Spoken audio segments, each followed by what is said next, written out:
Bonjour à tous et à toutes. C'est un immense plaisir, encore une fois, de vous retrouver sur la 98.7, plus précisément à Océan FM.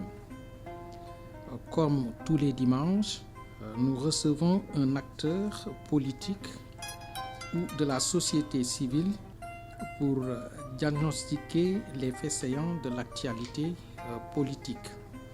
Nous avons l'honneur aujourd'hui d'avoir avec nous M. Mohamedou Samb. Bonjour, M. Samb. Bonjour Abdou, c'est toujours un énorme plaisir de partager cette émission. Je salue toutes les personnes qui nous écoutent, d'ici au niveau national comme au niveau international. Comme à l'accoutumée, je vais débuter l'émission par la présentation de l'invité. Alors, qui est Mohamed Samb? Mohamed Samb est titulaire d'un master en haute études commerciales, HEC, à Bruxelles, en Belgique. Il est certifié en méthodologie de performance, d'amélioration continue, Lean Management, obtenu en Angleterre. Il est membre de l'Ordre des experts en crédit management en Angleterre. Il est passionné par les recherches et les applications de modèles de management modernes au sein d'organisations politiques comme privées. Vous disposez également d'une licence en coaching et management octroyée en Angleterre. Et au Sénégal, vous êtes coach volontaire de coopération bilatérale belge. La liste n'est pas exhaustive. Si vous avez d'autres éléments d'information, allez-y. Oui, merci Abdou. Je pense que vous avez lu le parcours. Et voilà, comme vous l'avez dit, c'est plus de 15 ans de management. C'est plus de 15 ans où on a fréquenté des industries aussi bien au niveau de la Belgique, au niveau de l'Angleterre et maintenant du Luxembourg. Voilà, le tout, c'est un partage d'expérience, un partage de savoir-faire et pour mettre à profit, en tout cas, notre engagement politique. M. Samb, ma première question va se rapporter sur votre profil. Vous êtes titulaire d'un master en haute études commerciales, un domaine très important dans la bonne marche de l'économie d'un pays. Alors, est-ce que le secteur commercial marche comme il se doit au Sénégal? Alors là, on va rentrer dans le vif du sujet. Je pense qu'au niveau commercial, je dirais pour une appréciation globale, j'ai l'habitude de le dire dans tous mes plateaux à chaque fois qu'on a des émissions pareilles, de donner un tout petit peu un diagnostic froid. C'est-à-dire quoi? Au niveau de la représentativité de l'Afrique, le produit intérieur brut ne représente que 3%. Je parle bien de l'Afrique, du continent africain. Donc je pense que c'est un signal fort pour montrer que nous, au niveau de nos nations, au niveau de l'État, au niveau du gouvernement, que nous avons fort à faire. Nous avons fort à faire sur un secteur qui est quand même assez précaire en termes d'échanges, en termes de marché et en termes de compétitivité. Je pense qu'on va revenir là-dessus, sur le diagnostic, en tout cas les analyses, et probablement les attentes et les perspectives par rapport à de probables solutions. Alors, nous avons un caractère extraverti de l'économie sénégalaise. Est-ce que vous confirmez ça? Oui, je le confirme dans la mesure où depuis 1960 jusqu'à nos jours, je pense qu'en termes de politique, nous n'avons pas su mettre en place des organismes ou tout simplement des actions pour nous permettre d'être autonomes, pour nous permettre d'être indépendants sur la production, sur la distribution et sur la commercialisation.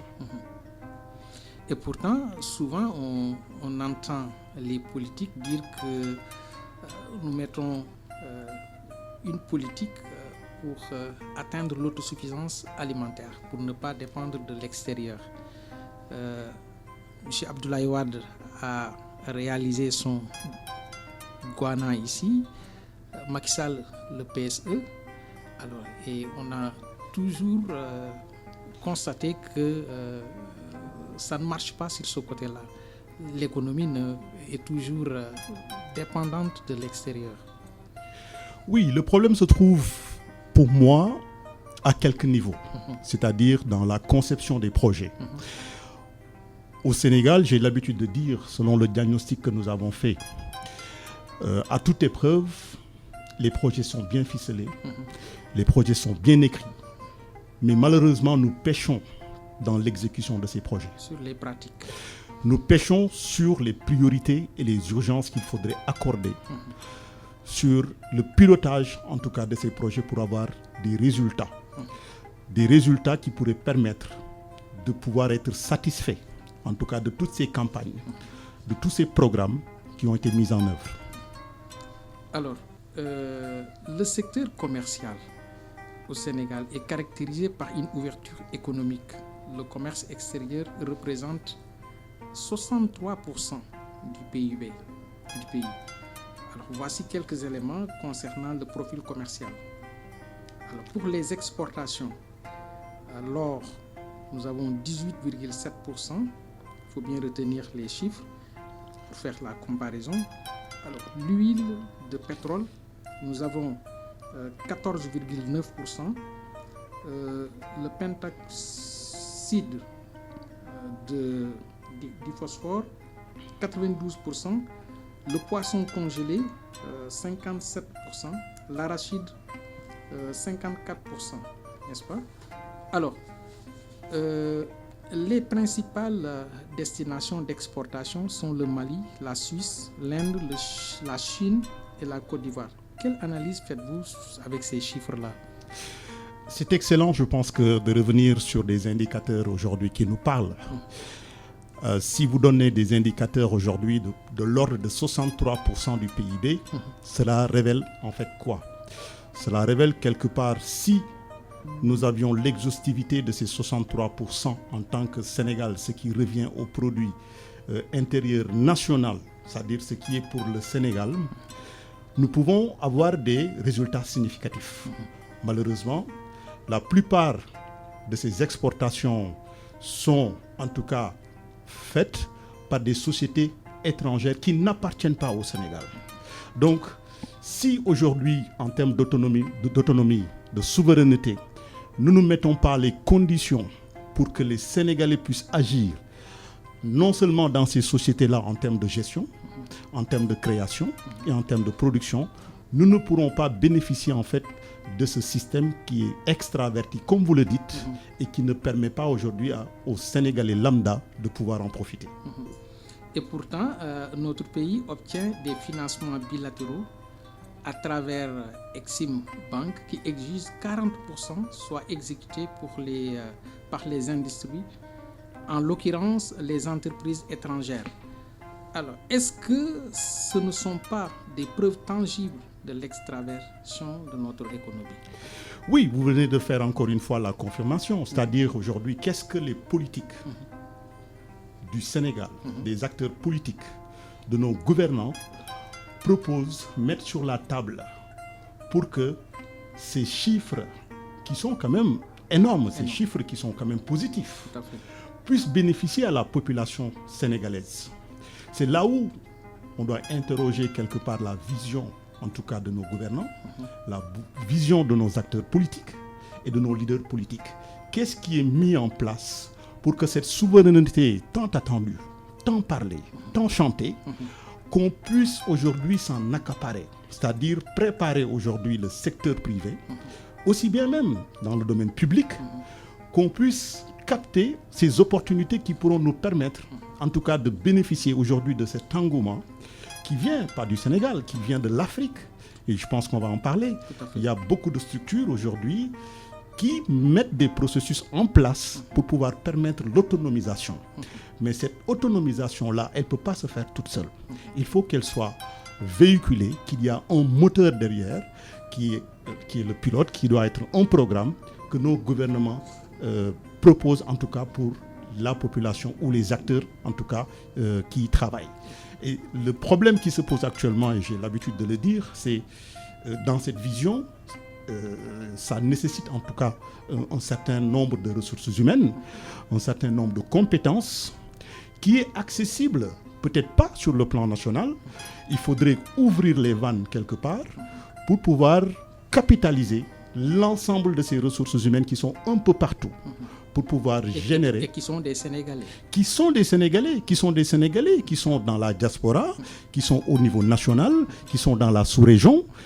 Mais comment justement avoir cette possibilité de recrutement ou de recensement sur des personnes qui seraient capables aujourd'hui de piloter des entreprises, de créer des mastodontes d'entreprises ce que j'appelle de made in Sénégal. Ça n'existe pas pour le moment. Nous avons des entreprises qui performent, mais la plupart de ces entreprises qui performent, nous n'avons pas droit quelque part aujourd'hui aux retombées financières de ces entreprises-là. La plupart du temps, ce sont des entreprises qui, comme vous venez de le dire, extraverties et dont le bénéfice retourne encore au niveau de l'étranger.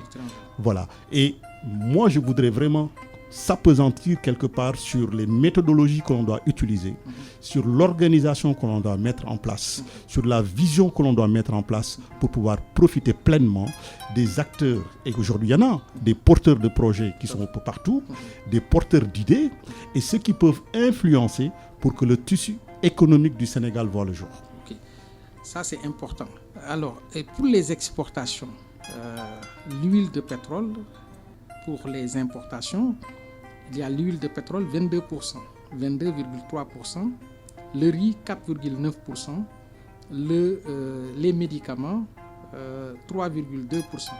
Les principaux pays d'importation sont la France, la Chine, l'Inde, la Russie et le Nigeria. Ces chiffres vous disent quoi? C'est tout à fait dommage. On ne peut pas avoir au Sénégal des terres aussi bien au niveau du sud, étant du sud, je sais très bien ce que je dis, avoir des surfaces arables pour l'agriculture et dépendre des importations jusqu'à ce jour. Qu'est-ce que ça révèle en termes d'exploitation, en termes de résultats?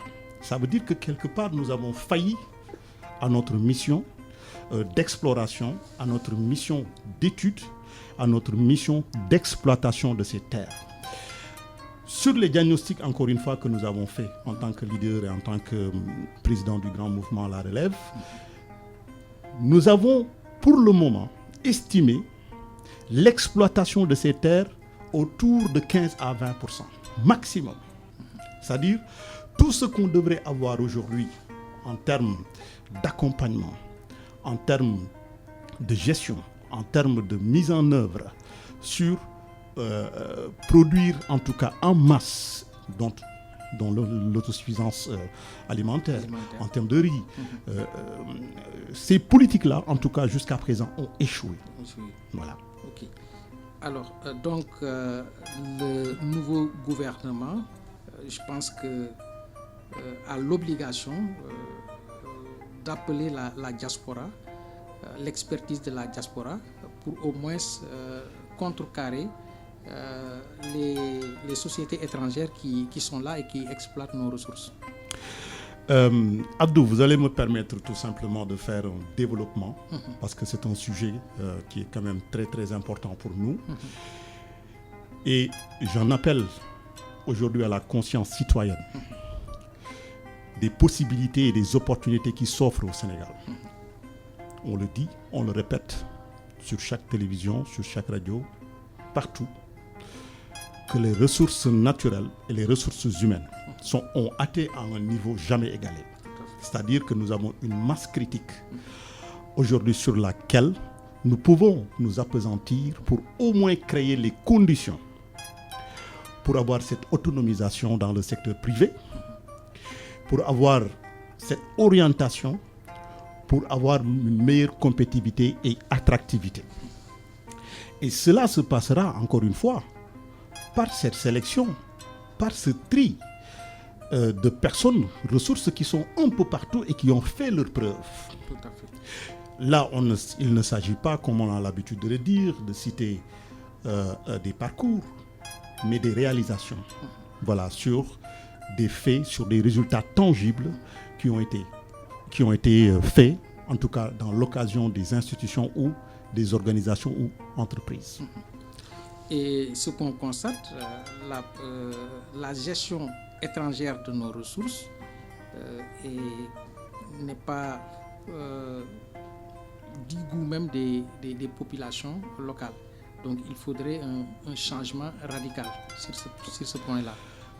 Pour le gouvernement en place, je pense que le Sénégal, on a voté pour 54%. Les 54% pour moi reflètent la rupture. Une rupture dans la méthodologie de faire, une rupture dans l'action. Ce que les Sénégalais attendent pour le moment, je pense qu'il y ait des faits, des actes saillants sur l'emploi, comme vous venez de le dire, et des propositions ou des projets. On peut revenir sur la question de l'appel à candidature. Je pense qu'au niveau du programme du gouvernement en place, il a été question de faire appel à candidature, qui a suscité un tout petit peu de débat sur des promesses non tenues ou des promesses en tout cas pour le moment qui ne sont pas encore tenues. Je pense que là où il faut mettre le curseur, c'est qu'on puisse sélectionner et prendre les gens qu'il faut à la place qu'il faut. Tout à fait. Est-ce que ce sont des gens qui ont milité, qui se sont battus, qui ont travaillé dans une organisation, dans un parti politique, dans une conférence ou dans une coalition? Pour moi, ça n'a pas son importance dans la mesure où on pourra prendre des gens à la hauteur de ces postes stratégiques pour avoir du résultat. Parce qu'encore une fois, ceux qui seront indexés, c'est ceux qui sont au pouvoir. Tout à fait. Donc ils ont l'obligation de résultat par rapport au recrutement qu'ils ont fait. Ils ont l'obligation de résultat sur des visions et orientations qu'ils ont proposées au Sénégal. Et qu'aujourd'hui qu'on attend d'avoir un peu plus clair sur vraiment cette vision dont on parle, sur le processus de recrutement, parce que jusqu'ici, je pense que le niveau ou le taux de recrutement qui a été fait aussi bien dans le gouvernement comme dans les directions, il en reste encore beaucoup, si pour dire énormément, en tout cas de ces postes à pourvoir pour atteindre les objectifs à citer. Tout à fait. Alors, les hommes qu'il faut à la place qu'il faut. Alors, la Chine est devenue un partenaire de plus en plus important du Sénégal, illustré par les sommets Chine-Afrique et le boom des exportations sénégalaises vers la Chine. Est-ce que les Sénégalais en tirent vraiment profit de ces exportations-là? En ce qui me concerne, pour le moment, non. Je dirais, nous ne profitons pas, en tout cas, je l'ai souligné tantôt, de la compétitivité et de l'attractivité. Nous sommes arrivés à un moment où, je pense il y a 50 ans, il y a 60 ans, nous sommes à la même position que l'Inde, qui était il y a 60 ans, je vais dire, plus d'un demi-siècle. L'écart est grand. Voilà. Et ces pays, ils ont su profiter et mettre en place des politiques qui les ont permis de rivaliser maintenant avec les grands de ce monde. D'où la vision, d'où l'orientation et surtout le management public qui pourrait permettre aujourd'hui d'atteindre ces objectifs-là. Pour preuve, quand on parle d'attractivité et de compétitivité, moi je ne sais pas au jour d'aujourd'hui qu'est-ce qui est la politique de l'État par rapport à ça. Quand bien même il y a un programme qui est là, qui va peut-être être déployé, dans ce que j'ai cru comprendre, maintenant il y a l'adoption du plan Sénégal émergent. Et dans cette adoption du plan Sénégal émergent, la lecture était claire. La lecture était claire dans la mesure où c'est un plan, si vous permettez de faire un petit rappel, allez-y. C'est un plan, à mon sens, que j'ai lu, que j'ai exploré, qui n'est pas mal dans sa conception, qui révèle 3 axes. Quels sont ces 3 axes-là? Les 3 axes sont la croissance économique. Le deuxième axe, c'est le capital humain, protection sociale. Tout à fait. Et le troisième axe, c'est la gouvernance. En termes de ces trois axes, ça a été corroboré par ce qu'ils ont appelé les ambitions. Et ces ambitions-là, ce sont sur 5 données dont vous êtes revenu, je pense, un peu plus tôt, c'est sur l'exportation. Doubler les exportations de 2 niveaux, au moins de 2,5. Sur la croissance, amener le Sénégal, en tout cas, dans les croissances de 7, voire 8%, voire même à 2 chiffres aux horizons 2035. Sur l'emploi, qui est quand même quelque chose d'assez révélateur, la création de 600 000 emplois. L'orientation sur des secteurs économiques, 6 secteurs économiques, très, je vais dire prioritaires, porteurs. Et surtout aussi sur le pouvoir d'achat, c'est-à-dire améliorer le revenu national brut de $1 500 par habitant.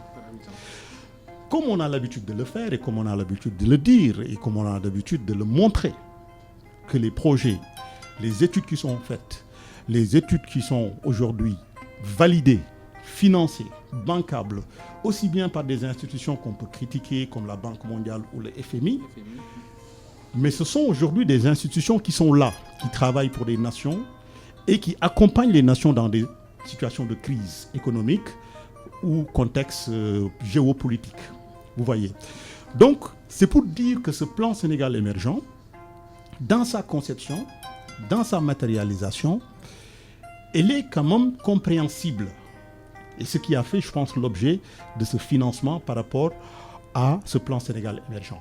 Par contre, le problème qu'il y a eu au niveau de ce plan Sénégal émergent, à mon sens, c'est sur la communication, sur ces grands axes, le travail qui est fait, les équipes qui ont été choisies pour mettre en place, en tout cas, ces politiques-là, et les résultats, en tout cas, escomptés depuis que ce programme-là a été mis en place. Il faut aller plus loin. D'après les recherches que nous avons faites, le mécanisme de fonctionnement qui a été proposé n'était pas mal. Parce qu'encore une fois, il ne suffit plus maintenant d'une initiative nationale. Il s'agit maintenant d'initiatives globales, collégiales, dont la Banque africaine de développement qui est au cœur, en tout cas, de ces réalisations de tous ces projets. Donc il y a une structure qui s'appelle African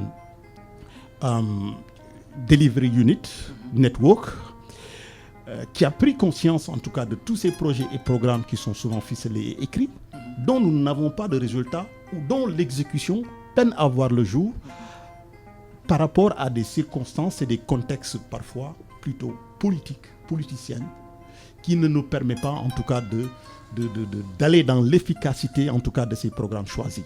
Et ça interpelle encore une fois la responsabilité politique sur les choix des hommes qu'il faut prendre, qui ne devraient pas systématiquement être politiques, on va dire, à 100%, dans le vrai sens du terme. Donc c'est ce qu'on attend de ce nouveau gouvernement surtout, parce que ce qu'on avait l'habitude de voir, alors ces programmes-là sont véhiculés par des politiques alors qui mettent irrémédiavement à l'échec ces politiques, n'est-ce pas? Vous voyez, nous l'avons crié, nous avons échangé beaucoup, en tout cas dans la façon de faire en Afrique la politique. Nous ayant vécu dans les deux systèmes, aussi bien au niveau national qu'au niveau international, les éléments de comparaison nous montrent que parfois, on est beaucoup plus dans l'émotion que dans la raison, dans la pratique. Vous voyez le Sénégal, le plan Sénégal émergent, et les propositions que tous les candidats ou les candidats à l'élection présidentielle qu'ils ont faites, ce sont des programmes qui se retrouvent dans leur conception. C'est-à-dire, c'est des programmes avec des vœux de transformation, de changement, de modèle et de paradigme. Mais par contre, là où ça pêche, c'est comme je l'ai dit, au niveau de la matérialisation. C'est là où on a besoin maintenant d'acteurs un peu plus fins dans la gestion et dans le management, en tout cas, de ces équipes, de ces organes, de ces outils, pour avoir l'efficacité qui s'y est. Ça, c'est important. Alors, nous avons beaucoup de choses à parler. Sortons un peu de l'économie, changeons un peu de tempo. Alors, vous avez créé votre mouvement, un mouvement citoyen pour le développement du Sénégal, n'est-ce pas? La relève. Alors, quelle est la date de création de votre mouvement et pourquoi vous avez créé et choisi le nom, la relève? C'est une excellente question. D'ailleurs, c'est à 2 niveaux. Nous avons créé un grand mouvement citoyen pour le développement du Sénégal, sachant que pour faire la politique, en ce moment, il faut des actes concrets, il faut des actes forts. Donc, cette entité nous permet de pouvoir faire des actions sociales, des œuvres caritatives, de formation, de renforcement de capacités dans l'éducation, dans la santé. Et d'un autre côté, nous avons créé ce qu'on appelle le grand mouvement La Relève, qui est un parti, en tout cas politique, pour pouvoir aller dans les élections communales, législatives, voire même présidentielles, pour briguer un peu le suffrage des Sénégalais. Pourquoi? Justement, pour revenir sur le mot La Relève, nous avons fait ce diagnostic dont je viens de parler, c'est-à-dire sur toutes les politiques qui sont faites, qui sont proposées à chaque fois que l'État, le gouvernement, il y a une alternance, il y a un changement, la population nourrit tellement d'espoir en se disant que maintenant, ça y est, c'est fait. Nous avons vaincu, nous avons maintenant enlevé le système qui était là, on va proposer maintenant de nouvelles choses. Et c'est en ce moment-là qu'on se rend compte qu'il y a eu en fait des limites. Donc au niveau des choix des programmes et des personnes qui doivent piloter en tout cas ces programmes-là, il y a quelque chose qui ne s'est pas en tout cas bien éclairci au moment de faire en tout cas cette programmation ou le travail qui devrait être fait pour mériter en tout cas le suffrage des Sénégalais. Et nous nous sommes dit, étant des technocrates, des cadres de la diaspora, des Sénégalais de la diaspora, il n'y avait pas en fait aussi bien de jeunes cadres diplômés, très jeunes, qui ont envahi la scène politique. Généralement, quand vous voyez les partis traditionnels, c'est plutôt des personnages, des personnalités qui ont fait de la politique quasi toute leur vie. Donc, ils n'ont pas eu la chance que nous avons eue de monnayer notre expertise au niveau des multinationales, au niveau des entreprises, pour agir avec eux dans des modèles de développement économique, compétir avec eux et venir maintenant sur la scène politique et de dire, attendez, on nous a promis belle et merveille, mais jusqu'ici, on tarde à voir le jour parce que nous n'avons pas, dans ce terme de management politique dont je parle, les personnes qu'il faut pour avoir cette casquette de pouvoir piloter avec une efficacité et une chirurgie sur l'ensemble des réformes qui devraient être faites, sur tous les secteurs d'activité, que ce soit primaire, secondaire, tertiaire, de pouvoir apporter la réponse pour satisfaire vraiment la population dans tous ces démembrements. Vous voyez. Donc, nous avons senti qu'il y avait ce manque, en tout cas, d'impact, d'engagement, de détermination que l'on voit maintenant de nos jours. Pour en revenir à l'élection présidentielle, il y a eu énormément de candidats. Donc, certains ont dit que c'est quand même pas bien pour... voilà, il faudrait quand même limiter le nombre de candidats, le nombre de partis. Moi, j'ai une toute autre en fait, idée par rapport à ça. Mon point de vue là-dessus, c'est parce que nous arrivons à une ère où les gens se sentent impliqués et qui ont besoin quelque part que les choses changent. Voilà, nous avons donné tant d'efforts. Pour en revenir à ce régime, il y a eu même du sang. Il y a eu énormément de personnes qui ont perdu leur vie. Donc, nous ne pouvons pas nous permettre aujourd'hui de rater en tout cas ce coche et d'échouer sur les promesses qui ont été déjà faites. En tout cas, c'est un bon terme, la relève. La relève est venue à son heure. Alors, présentement, la politique a complètement changé de visage au Sénégal.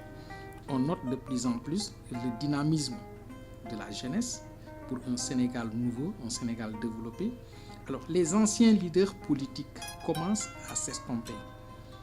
Est-ce que vous prouvez que c'est une réalité indiscutable maintenant? Le chiffre, je pense que les chiffres qui sont donnés au niveau de l'élection présidentielle le montrent. Donc, c'est une élection à deux camps.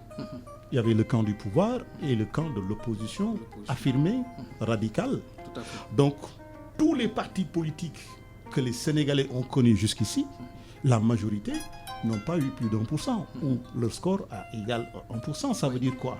Les chiffres des résultats de la dernière élection présidentielle l'ont prouvé avec moins de 3% pour certains leaders qui étaient charismatiques auparavant. Oui, parce qu'il y avait une volonté manifeste de changement. Changement. La corruption avait atteint un tel niveau en termes de système, en termes de gestion. Il y a eu tellement de nébuleux dans la gestion des régimes passés. Des régimes passés. Et je ne parle même pas de ce régime passé-là, de tous les régimes qui sont passés par là. Donc, sur les réalisations, on peut en parler. Il y a eu des réalisations qui ont été faites, mais à quel coût? En termes d'endettement.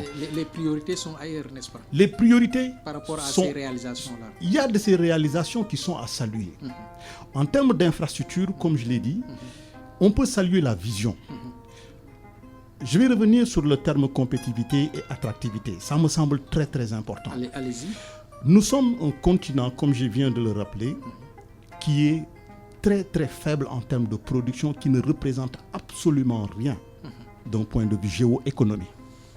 Vous voyez.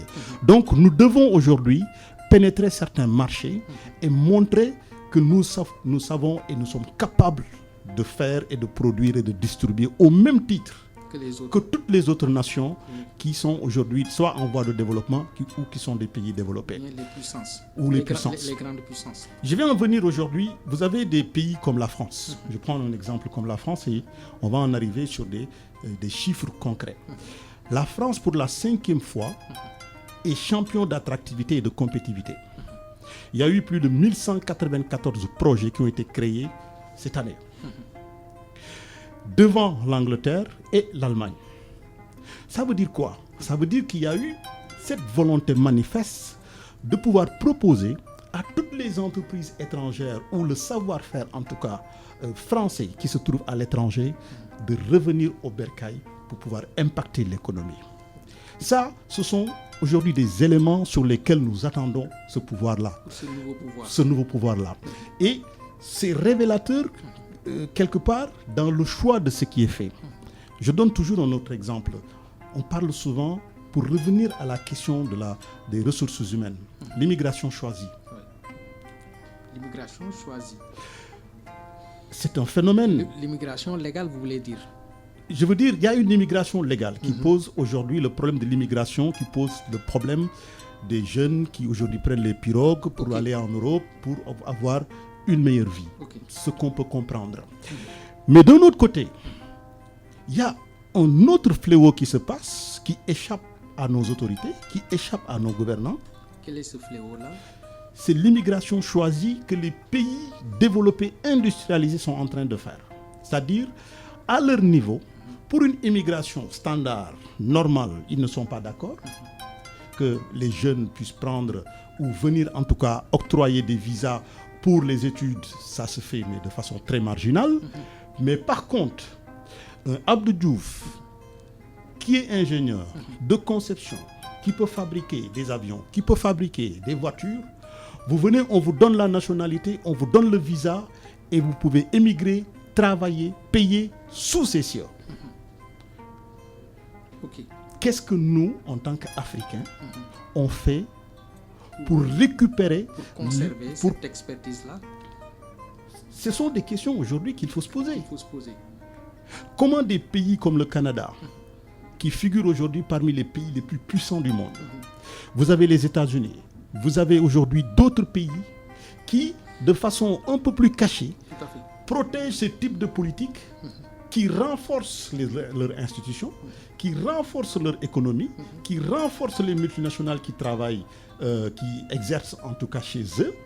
Mais nous, de notre côté, c'est la croix et la bannière pour au moins proposer un retour au bercail et faire au moins un recensement qui puisse permettre de profiter de ces Sénégalais-là aujourd'hui qui font les beaux jours des multinationales. Parce qu'on a constaté, pour dire vrai, on a constaté qu'au niveau des États-Unis, ils ont ouvert leurs frontières. Il y a beaucoup de jeunes qui sont qui sont allés aux États-Unis sans visa en passant par le Mexique, l'Amérique en passant par l'Amérique du Sud et le Canada également de même. Souvent, on l'entend, il a besoin de certaines expertises pour faire venir. Ça, c'est la fuite des cerveaux qu'ils encouragent. Et comment faire pour lutter contre ça? Mais c'est un programme aujourd'hui, une politique étatique qui peut nous permettre de pouvoir, ne serait-ce que profiter de toutes ces ressources humaines-là. Il faut mettre en place des programmes qui vont nous permettre de pouvoir pallier et de maintenir toutes ces ressources humaines. Un retour au bercail sur des propositions. Quand vous discutez, vous faites un peu de terrain, vous discutez avec les gens ou au moins dans des plateaux télévisés où vous avez des échanges. Qu'est-ce qui se fait concrètement, réellement, en tout cas pour maintenir cette fuite de cerveau? Mais il n'y a rien.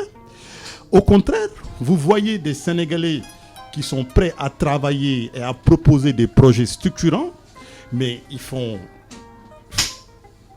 ils vivent souvent des difficultés, ne serait-ce que dans la réception de ces projets-là, et ne serait-ce que dans la proposition en tant que Sénégalais, en tant qu'une personne qui voudrait apporter sa pierre à l'édifice.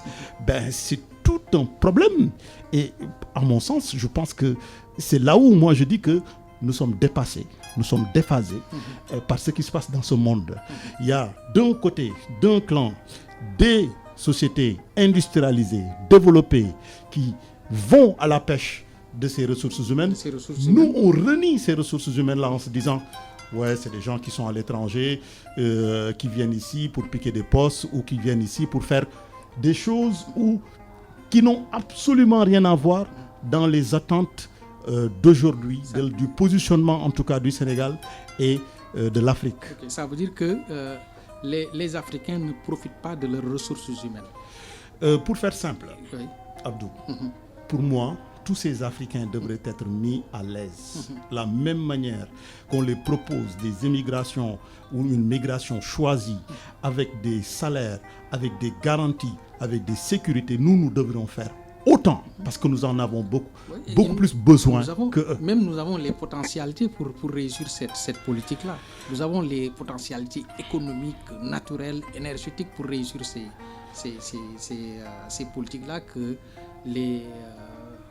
le niveau international nous exige. Vous savez, en termes de besoins, et c'est des études que nous avons encore menées au niveau de la scène politique et au niveau de ce qu'il faut faire, vraiment, de ce que nous devrions avoir, en tout cas en termes de potentiel. L'élément le plus symptomatique, c'est quand vous discutez au Sénégal et qu'on vous donne certaines références. Quand on pousse le curseur dans les compétences, dans les expertises, souvent les gens te disent oui, au Sénégal, ce sont les gens les intellectuels qui ont gâté ce pays-là, ce sont des gens qui aujourd'hui, dont on ne peut pas faire confiance, parce que ceux qui ont réussi ici, ce sont ceux-là qui n'ont pas été à l'école, qui se sont donnés dans le commerce et avec une certaine ingéniosité qui ont réussi. Tout à leur honneur. Tout à leur honneur. Mais franchement, cet élément n'est pas un indicateur qui est bon. Okay. C'est un indicateur qui justifie encore l'échec patent qui a été fait depuis 1960 jusqu'à aujourd'hui. Parce que les entreprises ou les sociétés industrialisées ou les pays industrialisés, mais ce sont des pays aujourd'hui qui construisent des avions. Ce sont des pays aujourd'hui qui construisent des voitures. Ce sont des pays qui construisent des bateaux, qui produisent des médicaments. Mais qui sont à l'œuvre de toutes ces créations et de ces productions?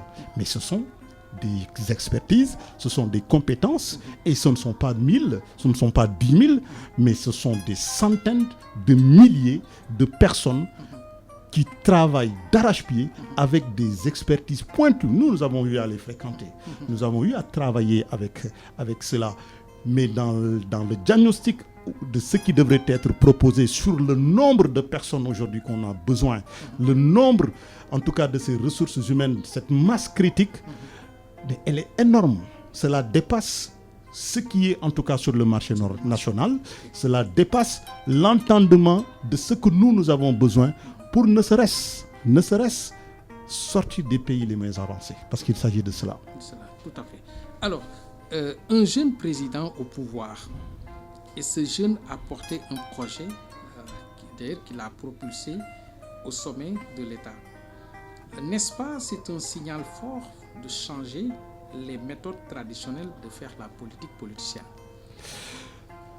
Là, moi, j'envoie vivement toutes mes félicitations à la population sénégalaise dans le choix et cette façon décomplexée de se dire que nous avons donné l'opportunité à une certaine classe, nous avons donné l'opportunité à certaines personnalités de nous gouverner.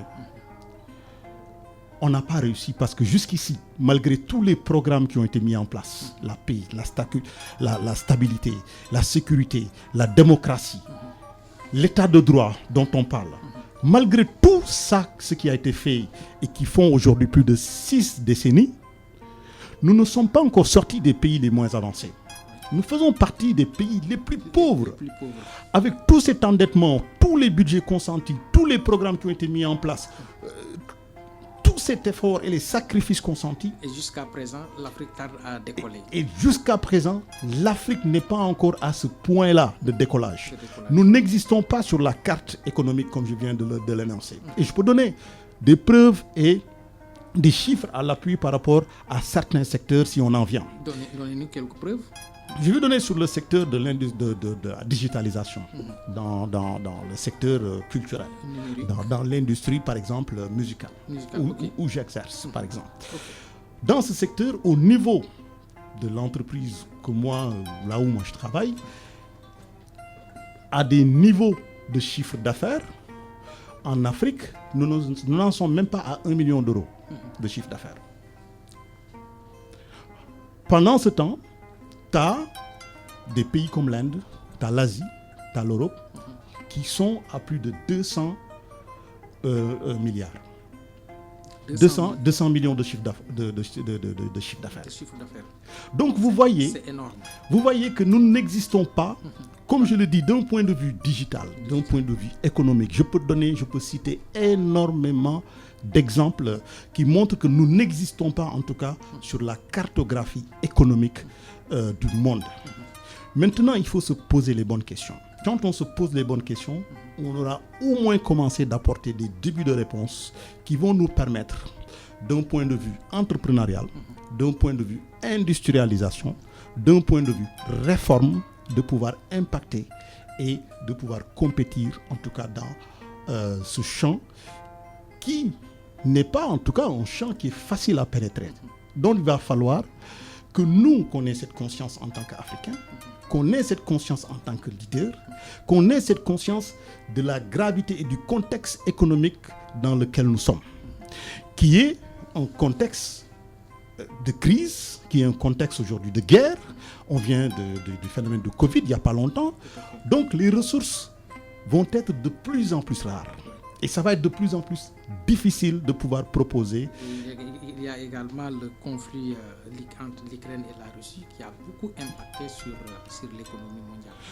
Parce que nous ne sommes pas encore en Afrique capables d'anticiper et de promouvoir certaines politiques qui vont nous permettre d'être un peu plus protectionnistes dans tout ce qu'on fait, dans tout ce qu'on peut avoir, nous, qui va nous permettre, encore une fois, d'être assez autonomes.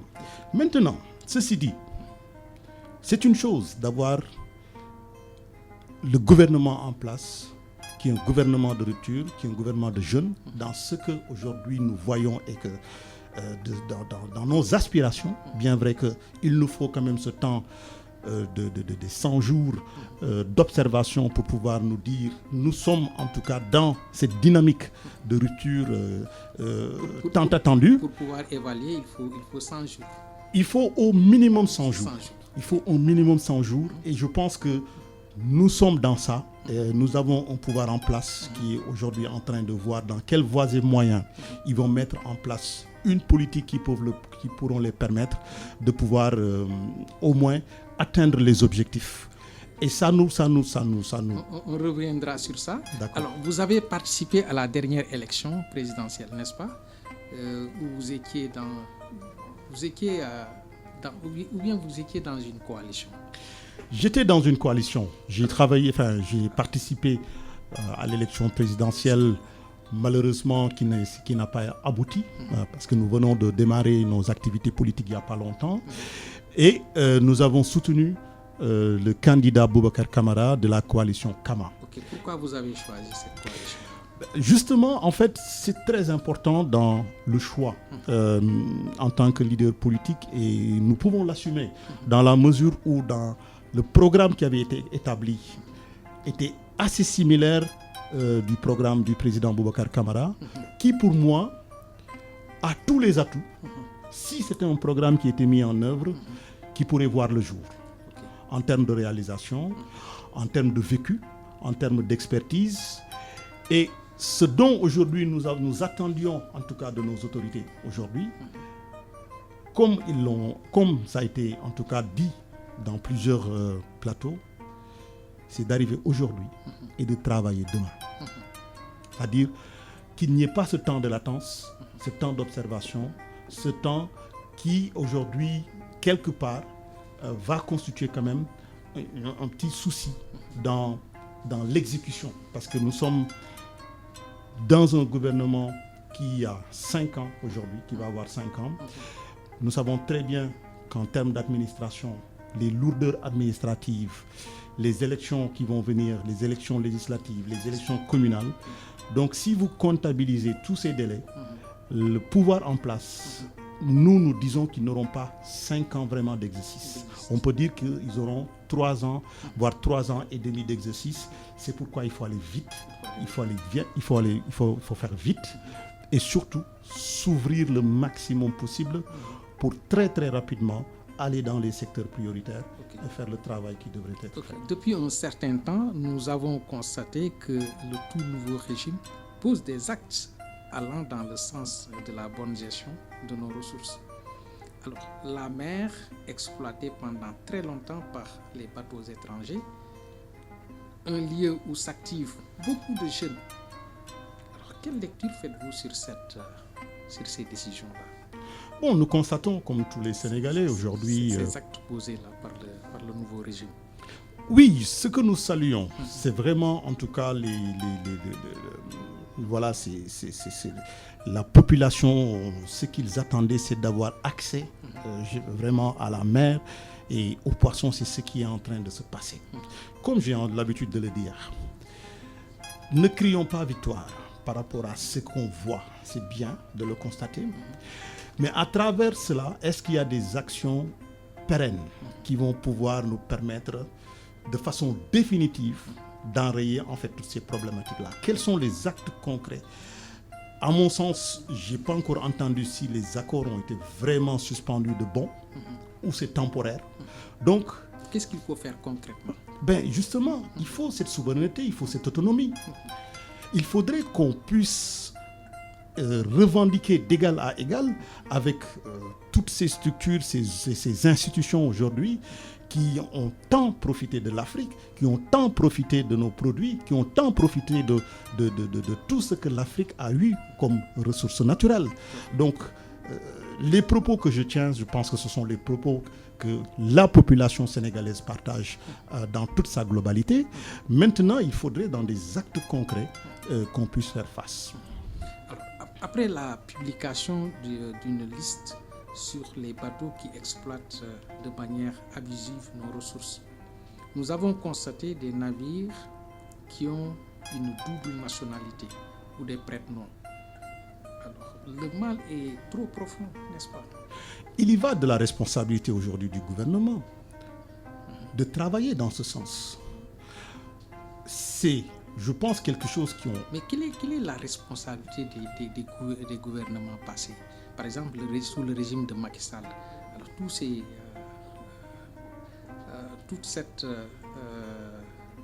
tout ce désordre-là dans la gestion de nos ressources, ils ont l'entière responsabilité. Vous voyez, pour moi, tout est une question d'ambition.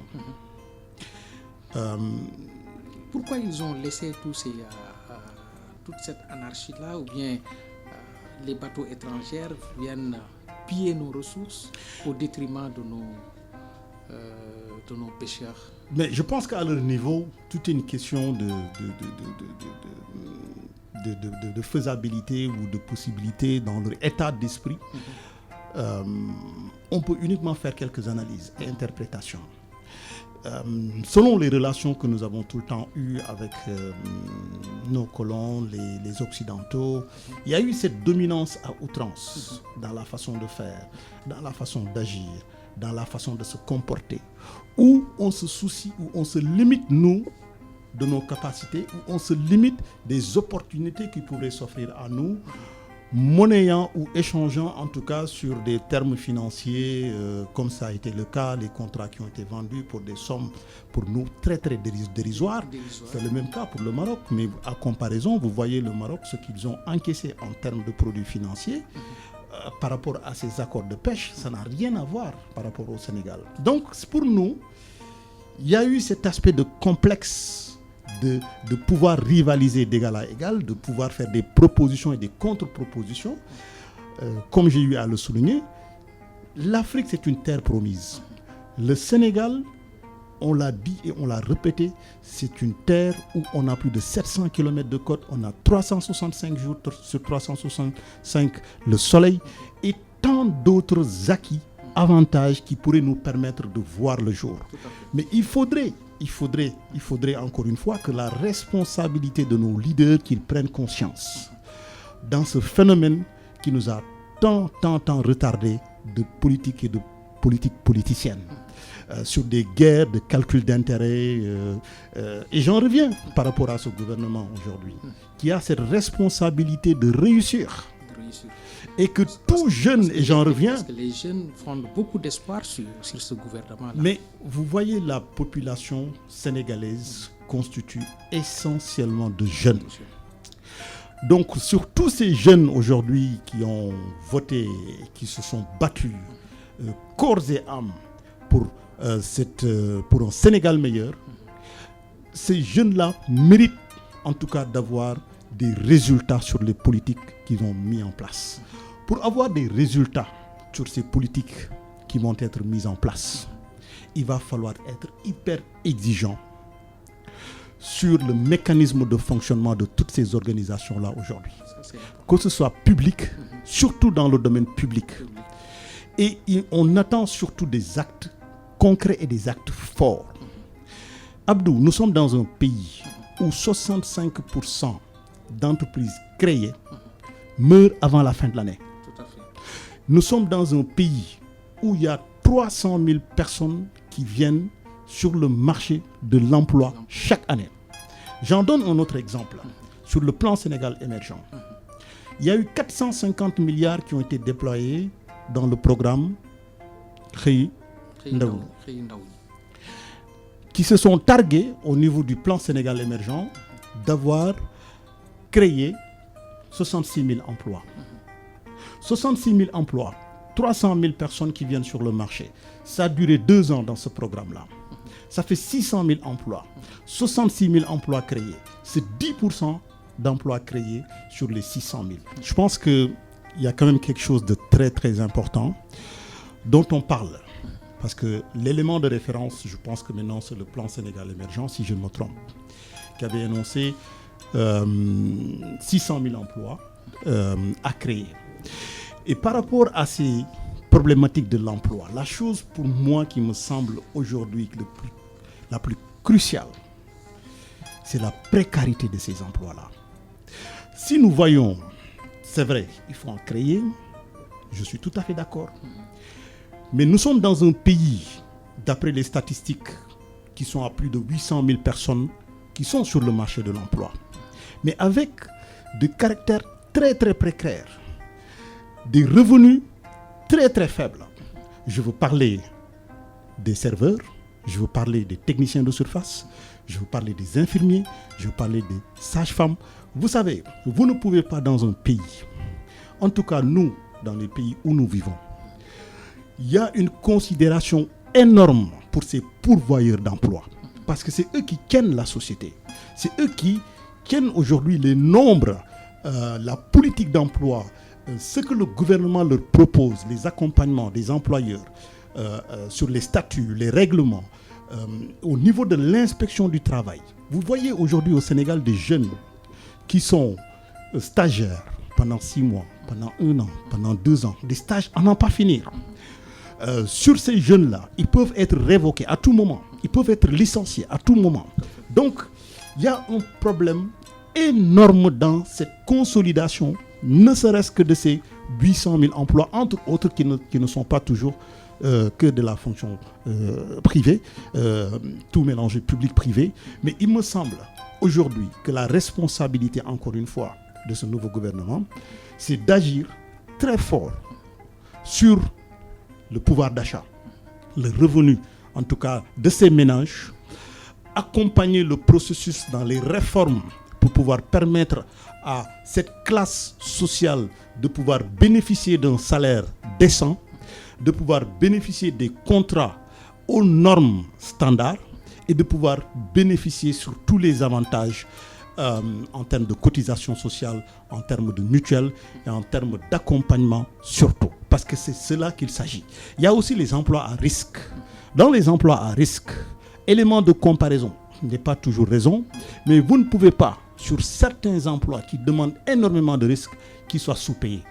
Donc c'est une autre responsabilité aujourd'hui que le gouvernement a de pouvoir faire cette transformation que l'on attend, en tout cas dans ces secteurs, consolider le tissu qui existe déjà, le nombre d'emplois qui est là et qu'on puisse au moins avoir sur ces chiffres-là, ces parents, ces familles qui sont en train de faire un travail magnifique et qu'à leur niveau qu'ils puissent se sentir en tout cas dans cette société-là et que ça soit respecté. On parle de sous-métier. Il n'y a pas de sous-métier dans la vie. Ce qui existe, c'est une réglementation et une prise en charge des préoccupations selon en tout cas ce qu'ils donnent en termes de détermination, d'engagement et d'effort. Et ça, c'est ça qui doit être respecté et c'est ça qui doit être fait au niveau de ces instances. Après, maintenant, il va falloir se concentrer sur l'employabilité de ces jeunes qui, sur 300 000 personnes, qui envahissent le marché de l'emploi toutes les années. Et je l'ai dit, il y a encore une chose qui devrait être faite par rapport à ces réformes dans la création d'entreprises. Il y a pas mal de bonnes volontés qui ont été montrées dans le plan Sénégal émergent, dont 3 FPT, mais malheureusement, dans cette gestion et surtout dans la communication de tous ces partenaires aujourd'hui qui accompagnent ces structures pour l'emploi, elles sont méconnues, elles ne sont pas en tout cas partagées et les acteurs ne s'y voient pas, les acteurs ne savent pas ce qui est en train d'être fait, les acteurs ne comprennent pas en tout cas où il faut y aller pour bénéficier de ces avantages-là. Mais c'est tout un travail, encore une fois, que l'on attend, sur 450 milliards. Pour contre-proposition, on aurait sur les 450 milliards, divisé par 15 régions, y compris la région de la diaspora, ça te fait 30 milliards. Sur 30 milliards, vous pouvez diviser les 30 milliards en 3 pour les départements de chaque région. Ça fait déjà 10 milliards. Nous avions proposé dans notre programme ce qu'on appelle la déconcentration. En plus de la décentralisation, la déconcentration est de pouvoir donner en capacitation financière les gouverneurs qui sont dans les régions et de pouvoir faire bénéficier à chaque région des projets structurants. Je l'ai dit et je l'ai répété, ces projets, ces acteurs de projets, ils sont partout. Ils sont au niveau national comme ils sont au niveau international, comme ils sont au niveau de la diaspora. Si nous donnons cette capacitation-là à ces gouverneurs qui ont des budgets pour le moment de fonctionnement uniquement administratif, c'est-à-dire payer les salaires, les dépenses, c'est tout. Mais nous pourrons régler plusieurs problèmes à la fois. Il y a le problème de l'emploi, il y a le problème de la mobilité et surtout un peu désengorger Dakar où ce n'est plus respirable en tout cas. Donc c'est juste pour donner l'incompétence, le manque de résultats qu'il y a eu en tout cas dans ce gouvernement qui a été proposé. Quand bien même ce sont des projets qui sont porteurs, ce sont des projets dans leur conception qui ont été Mais est-ce que votre projet, vous avez essayé de discuter avec le nouveau gouvernement, parce que c'est très rentable ce que vous dites là? Ce projet-là est ce que je viens d'énumérer. C'est une proposition parmi tant d'autres. Et nous en avons beaucoup à faire valoir. Parce que j'ai vu le nouveau gouvernement même conserver certains anciens projets du président Macky Sall, par exemple la politique sur les 100 000 logements. Mais ils seront obligés, parce que comme je vous ai dit, c'est une volonté pour le moment africaine, collégiale, soutenue par la Banque africaine de développement, qui ne mène aucun effort et beaucoup de moyens dans la mécanisation et l'exécution de ces programmes.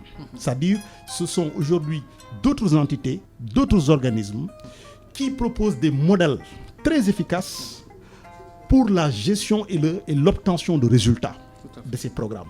Mais ce qui fait défaut, encore une fois, ce sont les gens qui pilotent ces programmes-là.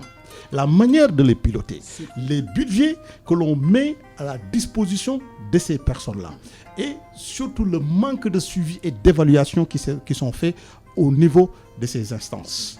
Donc, pour en revenir juste par rapport à ce que je viens de dire sur la jeunesse, sur les propositions, ça ne manque pas du tout. Et au niveau du Sénégal comme au niveau international, nous en avons beaucoup qui attendent sur en tout cas des propositions d'industrialisation. Ce que j'ai développé en termes d'emploi, c'est possible en termes de création, de fabrication d'hôpitaux régionaux sur chaque région, sur chaque département, parce que ce sont des sommes colossales qui pourraient, dans une gestion maîtrisée, dans une gestion pragmatique, orientée résultats, pourront donner en tout cas les résultats satisfaisants. Ça, c'est important. Il nous reste peu de temps, 3 minutes.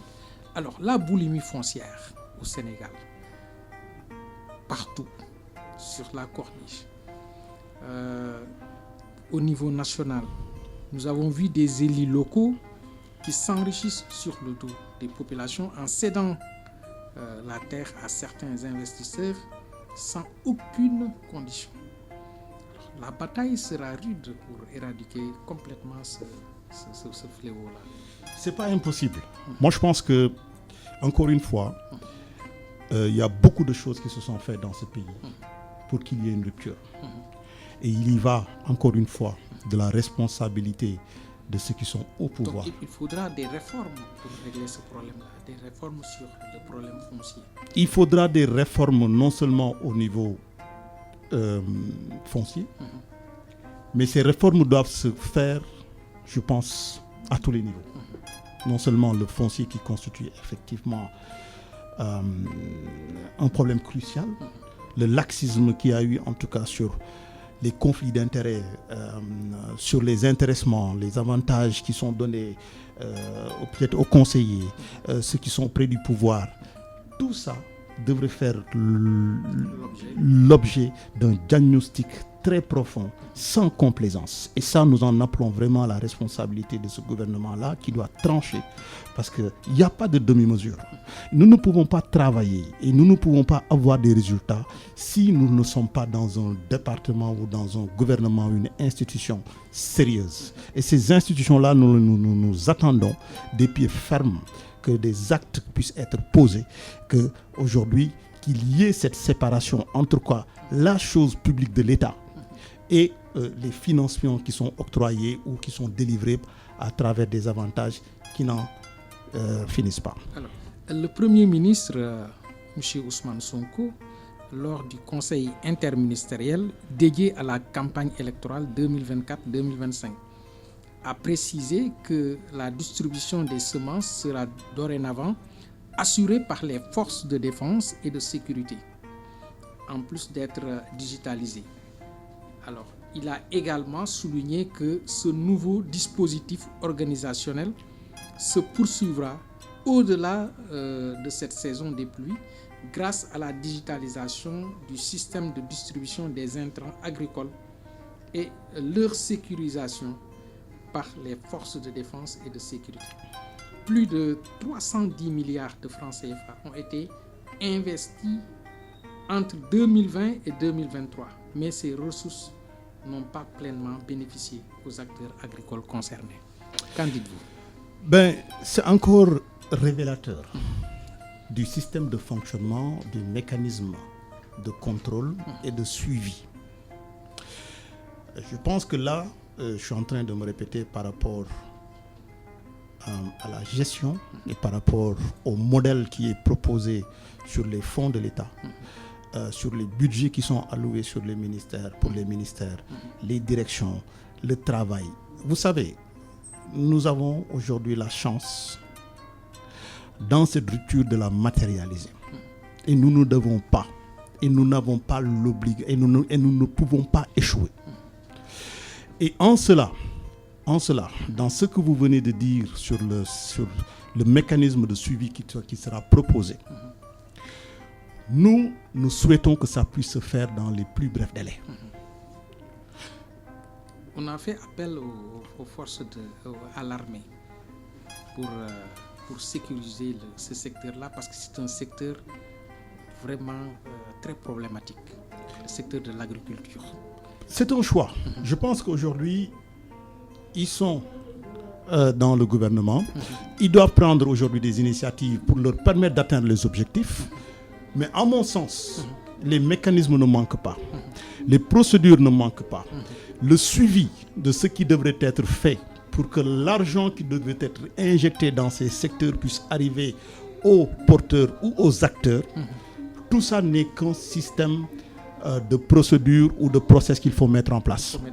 Donc cela demande encore une fois du sérieux, cela demande encore une fois de la compétence, et cela demande encore une fois de la détermination et surtout l'esprit patriotique. Alors, on va parler du dernier point parce qu'il est l'heure.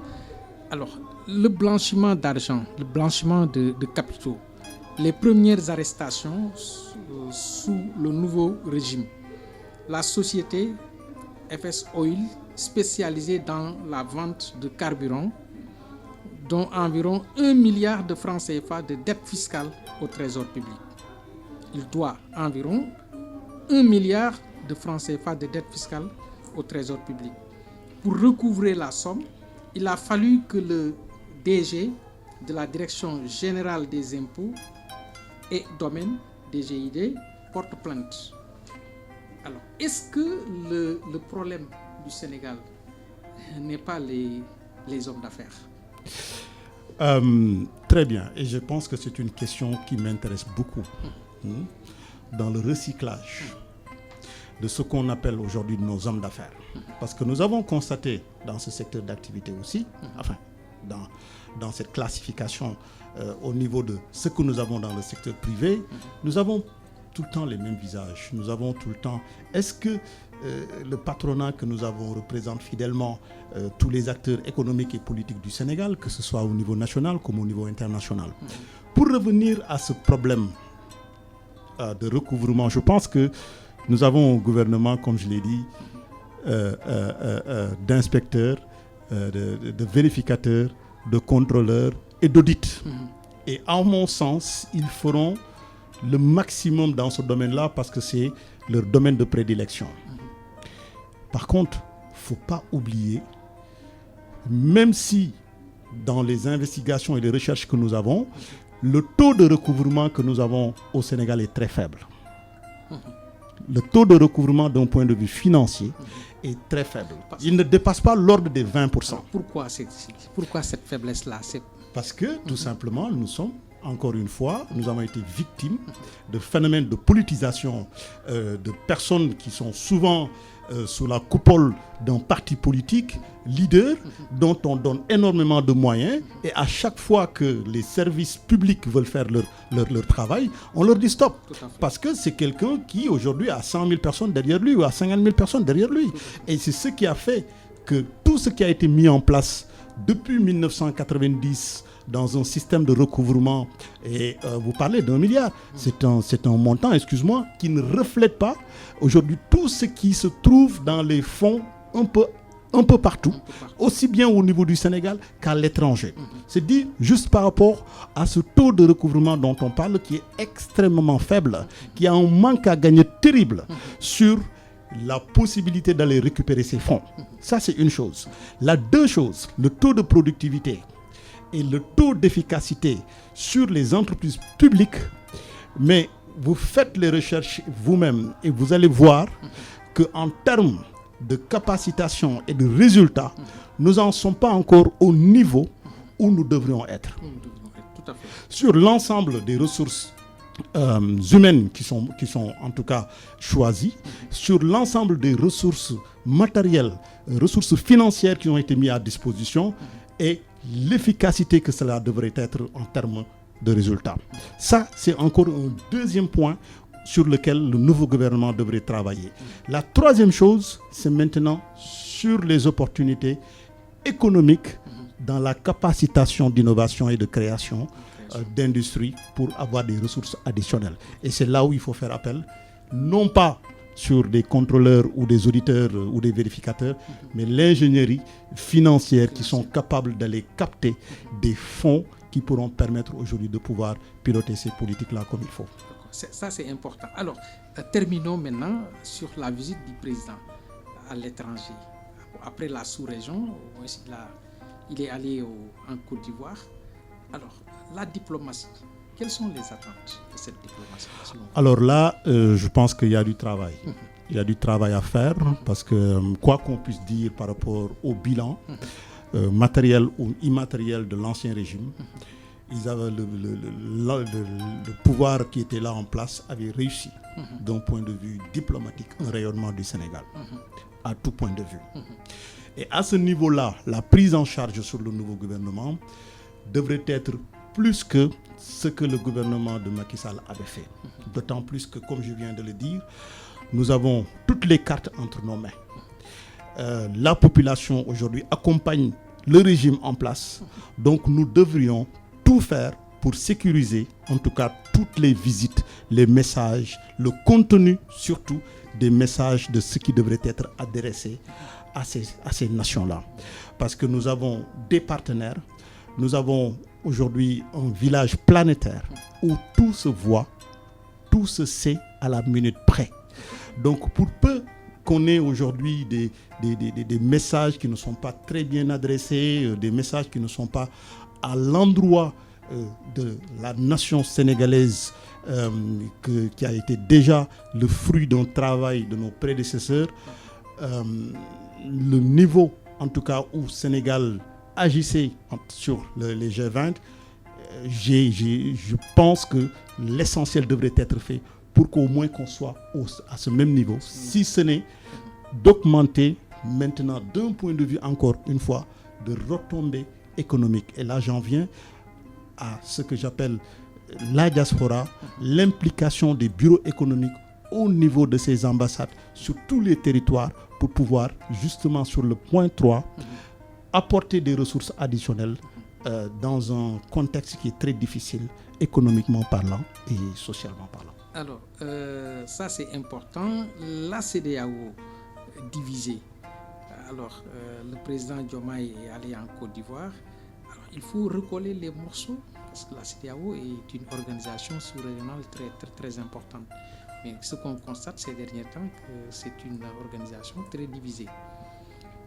Ça peut se comprendre dans la mesure où on a quand même des pays pour le moment qui ont subi des régimes militaires gouvernés par des militaires et la scission sur les métamorphoses ou la scission sur le métabolisme de tout ce qui a été fait sur certains pays avec des pays qui sont stables, qui prônent la démocratie, la sécurité, la stabilité. C'est pourquoi je dis il faudrait du charisme, il faudra être très fort sur les messages et il faudra que ça soit très clair en termes de ce dont nous avons besoin, c'est-à-dire de cette Afrique forte, de cette Afrique unie. On peut avoir chacun ses prérogatives, on peut avoir chacun ses orientations, ses convictions, mais cela n'empêche qu'on devrait avoir aujourd'hui tout ce que l'on devrait faire, que ça puisse profiter à l'Afrique. Ce qui se passe en Europe. En Europe, l'Union européenne, tous les pays ne sont pas d'accord sur tous les sujets. Mais il faut être capable de donner son point de vue. Si c'est des désaccords sur les principes par rapport à certains secteurs ou certaines visions ou certaines propositions, de dire non. Parce que tout simplement, on n'est pas d'accord sur la façon de faire. Mais cela ne change en rien qu'on est ensemble. Parce que nous sommes dans les mêmes marchés. Nous avons les mêmes objectifs. Les mêmes objectifs, c'est d'exister d'un point de vue mondial. Et nous avons l'obligation également même de partager nos biens et nos ressources ensemble. Mais c'est tout à fait évident. C'est tout à fait évident. Aujourd'hui, ce qui fait la force de l'Europe, c'est cette union. Tout à fait. Même dans le désaccord des politiques, la France et l'Allemagne ne sont pas en accord sur les politiques d'immigration. Ils peuvent être en désaccord, mais cela n'empêche pas qu'ils sont dans la même institution pour défendre les intérêts des grands ensembles. Donc il faut qu'on soit en Afrique dans ces mêmes niveaux de réflexion, dans ces mêmes niveaux de positionnement, et ça en appelle encore une fois un problème de dépassement et surtout de l'intérêt supranational au lieu de penser tout simplement à son pays ou à sa population. Et ça, c'est important. Alors, monsieur Samb, votre dernier mot, parce que le temps est complètement épuisé. Vous donnez votre dernier mot, simplement. En tout cas, ça a été une émission que j'ai bien appréciée. Vraiment, vous êtes venu avec des questions très claires, des questions précises, avec des chiffres, pour pouvoir étayer en tout cas l'analyse que nous avons, l'interprétation que nous faisons de ce Sénégal, le diagnostic que nous avons pu faire depuis ce temps, les attentes de la population. Nous, en tant qu'acteurs politiques et président du grand mouvement, vous me permettez de saluer toutes les personnes avec qui je travaille, ici au niveau national comme au niveau international, tous les collaborateurs, les membres, les sympathisants. Je leur lance vraiment toutes mes salutations et de leur dire que nous continuons à faire le travail sur le terrain et nous sommes là pour accompagner aujourd'hui le processus qui est mis en place et que pour toute question, pour tout, échange, nous sommes là et nous vous félicitons, nous vous encourageons et nous saluons toutes les personnes qui ont eu la chance de nous écouter, de nous suivre aujourd'hui sur votre chaîne. Merci à Mohamed Samb, merci d'être venu. Tout le plaisir est pour nous. Merci à nos chers auditeurs, nos fidèles auditeurs qui nous écoutent tous les dimanches à partir de 13h sur cette antenne. Merci également à Ibrahim Diop qui a assuré la partie technique. Nous remercions également le directeur de la radio, M. Abdoulaye Diop, et le rédacteur en chef Moussa Niang. À dimanche prochain pour un autre numéro.